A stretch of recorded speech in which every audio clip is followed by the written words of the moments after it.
Welcome to Voice Daily Finance, the most important news personalized for you every day. Supported by Voice.com. Coming up on today's show, we're diving into the global trade chaos, with the US threatening a staggering 200% tariff on pharma and ending the duty-free rule that fueled sites like Shein and Temu. Then, we'll look at Apple CEO Tim Cook's pledge of a massive $600 billion in US spending after a White House meeting, and why a made-in-USA iPhone is still off the table. And finally, Firefly Aerospace just launched the year's biggest space IPO after a successful moon landing. We'll explore how it's benefiting from what some are calling the government's anyone but SpaceX policy.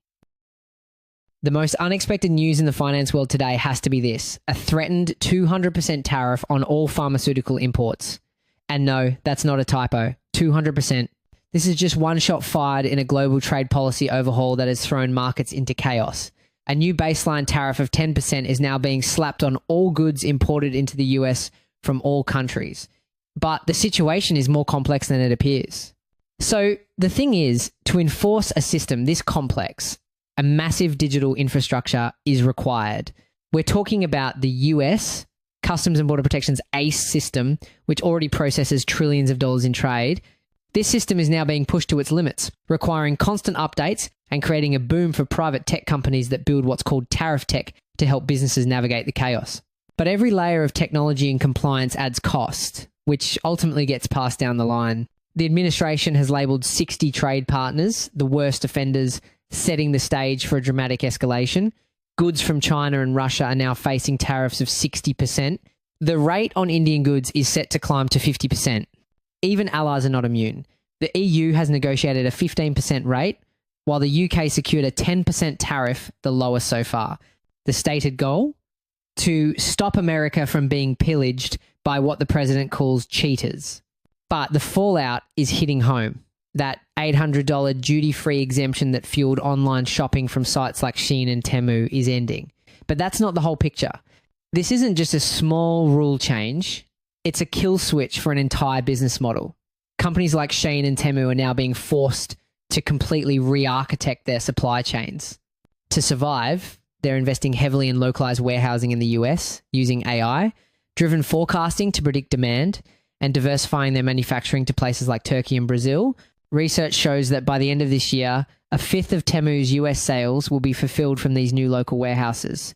It's a massive, high-stakes pivot. Big brands are sounding the alarm. Nike has warned these tariffs could add $1 billion to its costs. Adidas and Barbie maker Mattel have already confirmed that US prices will go up, but you need to watch for more than just simple price hikes. Companies are using sophisticated strategies to pass these costs on.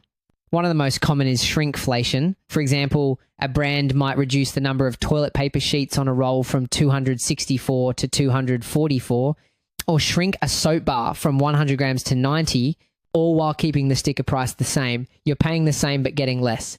This is how tariff costs can be hidden in plain sight. And the high stakes standoff is on a razor's edge. The fragile trade truce with China, which paused tariffs that had soared over 100%, is set to expire on August 12th.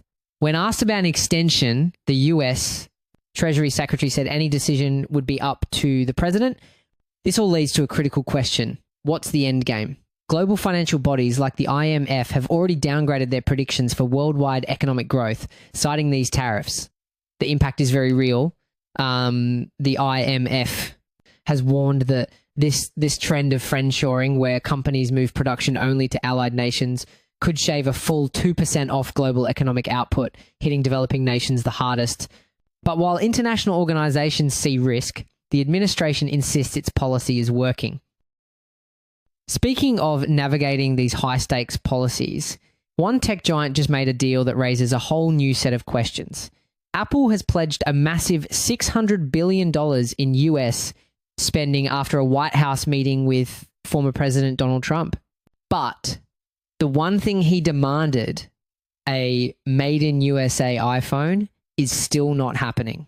In the Oval Office, Apple CEO Tim Cook was direct, stating, "The final assembly that you focus on, that will be elsewhere for a while." However, if you zoom out, you'll see another layer of strategy at play here.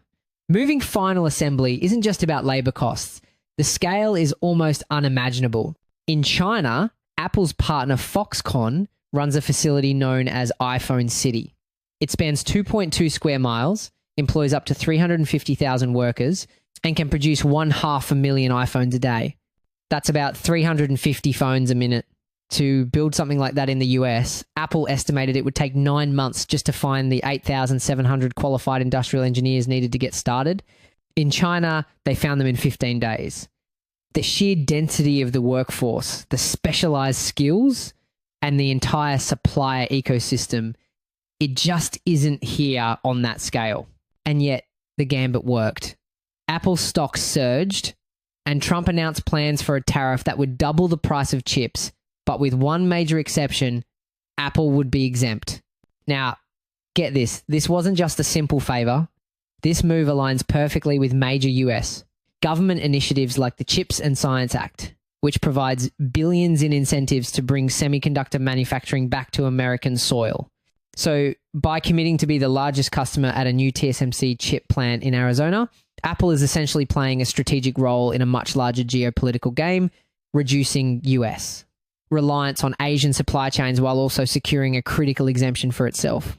This is where the situation takes a more complex turn. Analysts are questioning how much of this $600 billion commitment is actually new. Take Corning, the maker of iPhone glass in Kentucky. Apple hailed it as a key part of the deal, but Corning has been making iPhone glass since the very first model in 2007. Morgan Stanley analyst noted that Corning already produces 100% of the cover glass for Apple's phones and tablets. Interestingly enough, it's a pattern repeated across the announcement, highlighting long-standing partnerships with companies like Texas Instruments. So while Apple gets credit for supporting 450,000 US supply jobs, JP Morgan Chase analysts warn the new deals might not be completely incremental to global revenues. Even with these massive US investments, the supply chain is still incredibly complex. For example, those advanced chips made for Apple in Arizona may still need to be sent to facilities in Taiwan for a critical final step called advanced packaging. This shows just how difficult it is to completely reshore this kind of high-tech manufacturing. One analyst called the whole affair simply the cost of doing business. In fiscal 2024, Apple's global spending was nearly $275 billion, making this new annual US commitment a fraction of its total operations. So the question becomes, did Apple just make a historic investment in America? Or did Tim Cook just pull off one of the most masterful and expensive acts of political maneuvering in corporate history? Believe it or not, when a CEO engages in this kind of high-stakes diplomacy, it raises real questions about accountability and fairness. This kind of direct access and personal lobbying can secure favorable treatment, but it also risks creating an uneven playing field for competitors who don't have a direct line to the White House. All market data is subject to change. This report is for informational purposes only and does not constitute investment advice. Now, while Apple plays defense against tariffs, another company is finding opportunity in a different kind of government intervention, this time in the final frontier.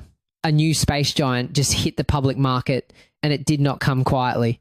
Firefly Aerospace just launched the largest US space IPO of the year, raising $868 million and securing a valuation of over $6.3 billion. This isn't just Wall Street hype. Just 5 months ago, Firefly became only the second private company to ever land on the moon. And unlike its predecessor, which made a lopsided touchdown, Firefly's Blue Ghost lander touched down safely, delivering a clear message to the entire industry. You know, this is a classic reliable second business model in action. Think about how Facebook learned from MySpace or how Google improved on early search engines. By watching the first pioneers attempt, Firefly was able to learn, adapt, and execute a flawless landing. In the high-stakes world of space exploration, being the reliable and cost-effective option can be a more powerful strategy than just being first. And that message is being heard in the highest corridors of power. The backdrop to this IPO is a major power struggle, fueled by what some are calling the government's active anyone but SpaceX policy. To ensure it doesn't rely on one company, the US Space Force is spreading the wealth. It has already awarded missions worth $5.3 billion to United Launch Alliance and $2.3 billion to Blue Origin, all to foster a competitive market. The government is, after all, deliberately building a market for a company just like Firefly to step into. With an estimated $22 billion in government contracts, SpaceX's dominance has prompted officials to actively solicit bids from other rocket and tech manufacturers. Firefly is positioning itself to be that critical alternative. But if that was just the appetizer, the main course is just being served. In 2022, pressure from US government bodies led to the company's original Ukrainian founder divesting his ownership. Actually, this wasn't just vague pressure. The US Committee on Foreign Investment, also known as CFIUS, formally mandated that founder Max Polyakov sell his nearly 50% stake due to national security risks. This is a powerful example of how the US government is aggressively protecting its critical aerospace sector from foreign influence. Now, Firefly is backed by major defense contractor Northrop Grumman, signaling a powerful alignment with national security priorities. This partnership is more than just a check. Northrop Grumman isn't just an investor, it's a co-developer. The two companies are working together to build a new medium-lift rocket called the Eclipse, specifically designed for national security missions and space station resupply. This gives Firefly a massive strategic advantage. The company already has a backlog of roughly $1.1 billion and more than 30 launches under contract. But here's where it gets interesting. Despite the blockbuster IPO and a massive pipeline, Firefly states it expects to incur net losses for the next several years. Turning that backlog into profit, it turns out, requires overcoming massive operational hurdles. The company needs to scale its manufacturing and dramatically increase its launch frequency with a goal of 1 launch per month. That kind of ramp up is incredibly expensive and difficult to achieve. Ultimately, it all boils down to this. Can a company burning cash win the new space race? Or is this high-flying valuation built more on geopolitical strategy than on profit? That's it for today on Voice Daily Finance. Follow, share, and stay tuned for daily updates coming your way tomorrow.